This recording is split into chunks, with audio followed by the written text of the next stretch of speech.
नमस्कार मित्रांनो, शाळेच्या वार्षिक परीक्षा जवळ आल्या आहेत आणि परीक्षा म्हटलं की टेन्शन येतंच. तुम्हालाही येते का परीक्षेचं टेन्शन? आपल्या शाळेचे 9वीचे विद्यार्थी परीक्षेवर चर्चा या विषयावर पथनाट्य सादर करीत आहेत. चला तर मग बघूया की ते त्यांची परीक्षेची भीती कशी घालवतात.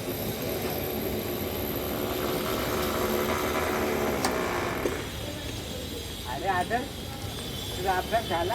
अरे कोणाला विचारतोय? इकडे माझा स्वतःचा अभ्यास होत नाही. मला तर असं वाटतंय की मला परीक्षेत काहीच जमणार नाही. मला पण परीक्षेची खूप भीती वाटत आहे. अरे तुम्ही कशाला काळजी करता? आम्ही आहोत ना.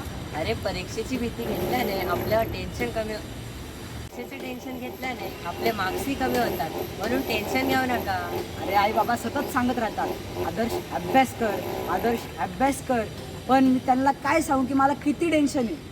हा ना, टीचर्स पण म्हणतात वया कम्प्लीट कर, प्रोजेक्ट सबमिट कर, तोंडी परीक्षा पण आहे, पण मला टाईमच मिळत नाही. अरे हो ना, याच टेन्शनमुळे मला रात्री नीट झोपही लागत नाही.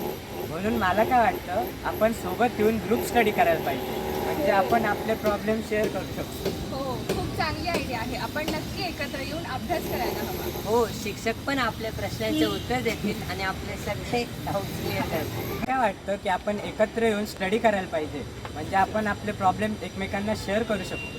हो, खूप चांगली आयडिया आहे. आपण नक्की एकत्र येऊन अभ्यास केला पाहिजे. हो, शिक्षक पण आपल्या प्रश्नांचे उत्तर देतील आणि आपले डाऊट्स क्लिअर करतील. मी काय म्हणते, आपण आता एकत्र येऊन टाइम टेबल बनवू, त्यामुळे आपला स्टडी प्लॅन हे खूप चांगला होईल.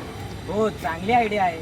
हो, आणि आपण एकमेकांना नोट्स शेअर करू शकतो. अशा प्रकारे हे विविध प्रकारचे आपण नोट्स शेअर करू शकतो. हो, ही पण चांगली आयडिया आहे. चला तर मग टाइम टेबल बनवूया.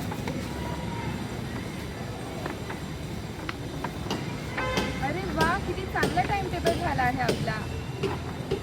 अरे पण आपण आपल्या हॉबीसाठी वेळच दिला नाही. हो, ज्याप्रमाणे अभ्यास इम्पॉर्टंट आहे त्याप्रमाणे हे हॉबीज पण गरजेचं आहे. हो, म्हणून मला चित्रकला करायला खूप आवडतं, पण मला वेळच भेटत नाही.